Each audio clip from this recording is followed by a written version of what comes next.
শহীদ পরিবারের প্রতি তার উদাসীনতা, উন্নাসিকতা, নইলে কেউ এরকম অপরাধ করে 25 লক্ষ টাকা কমিশন দেওয়ার পরে তাদেরকে 2 লক্ষ টাকা দিয়েছে, 5 লক্ষ টাকা আহতদের দেওয়ার কথা বলেছে, 15,000 টাকা দিয়েছে।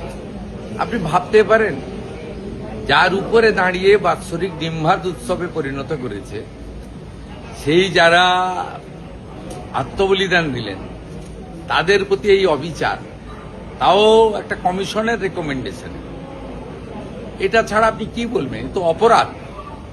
দ্বিতীয়ত হচ্ছে, সুশান্ত চ্যাটার্জি নিজে বলছেন তার রিপোর্টে যে কোনো তথ্য আমাকে দেওয়া হয়নি রাইটার্স থেকে। আমি যদি মুখ্যমন্ত্রী হয়ে বিগত সরকারের সব তথ্যের কাস্টোডিয়ান, আমি যে কেউ আরটিআইয়ের মধ্যে দিয়ে চাইলে পেতে পারে, আমরা মনে করলে প্রকাশ করতে পারি, কোনো হাইকোর্ট সুপ্রিম কোর্ট যদি তদন্ত করে রিপোর্ট চায় আমি দিতে বাধ্য, যদি খুঁজে না পাওয়া যায় তৎকালীন যে দায়িত্বে ছিলে তার বিরুদ্ধে এফআইআর করতে আমি বাধ্য। কোনো তথ্য কাগজই দেয়নি, এবং সবচেয়ে বড় উইটনেস হিসেবে দাবি করেন প্রাক্তন মুখ্যমন্ত্রী মমতা ব্যানার্জি, তিনি নিজে সাক্ষ্য দিতে চাননি। তাকে তো কমিশনে যাওয়ার দরকার ছিল না। বুদ্ধবাবুকে যেমন প্রশ্ন পাঠিয়েছিল তাকে প্রশ্ন পাঠাতে উত্তর দিয়ে দিতেন, ভার্চুয়ালি কমিশনকে তিনি উত্তর দিতে পারতেন। তিনি নিজে অ্যাপিয়ার হননি। আর সবচেয়ে বড় প্রামাণ্য হচ্ছে প্রয়াত পঙ্কজ বন্দ্যোপাধ্যায় বলেছেন যে আমাকে ডাকা সত্ত্বেও যাননি। 44 জন সাক্ষী গেছেন, একজন সাক্ষী ডিক্লাইন করেছেন যে আমি যাব না, কারণ আমি জানি এই কমিশন তৎকালীন স্বরাষ্ট্র সচিব এবং পুলিশের কিছু আধিকারিককে বাঁচানোর জন্য কাজ করছে। না, জনসমক্ষে তো এইভাবে হয় না। যারা বিধায়করা জানতে চাইবেন তারা করবেন। আর উনার যে রেকমেন্ডেশন পার্টটা রয়েছে সেটা আমি মিডিয়া গ্রুপে এবং সোশ্যাল মিডিয়াতে দিয়ে দিচ্ছি।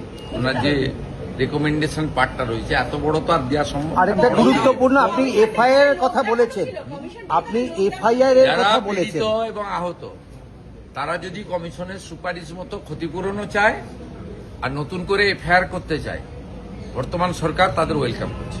তাহলে মমতা বন্দ্যোপাধ্যায় এখানে টাকা মারলো, এটা তো নরেন্দ্র মোদীজি করে দেখিয়েছেন। 84 সালে শিখ দাঙ্গার বিচার তো উনি এসে দিয়েছেন 2014-তে। এটা তো নীতিশ কুমারজি করে দেখিয়েছেন। 96 সালে ভাগলপুর দাঙ্গা তো নীতিশ কুমারজি মুখ্যমন্ত্রী হওয়ার পরে দোষীরা সাজা পেয়েছে। তার মানে কি 20-তে 21-এর স্মরণ হলো আজকে?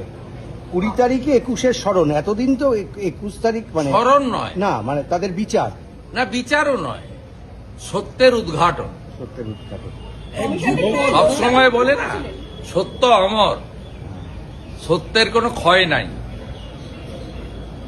সত্য চিরন্তন, সেই সত্যকে চাপাও দেওয়া যায় না।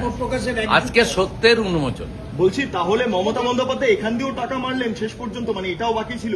এটা আমার মুখ থেকে না বলে, যে 12 জন চিহ্নিত হয়েছে, শনাক্ত হয়েছে, একটা দুটো বডি মনে শনাক্ত হয়নি, তাদের পরিবারের কাছ থেকে জানলেই ভালো যদি তারা বলতে চান।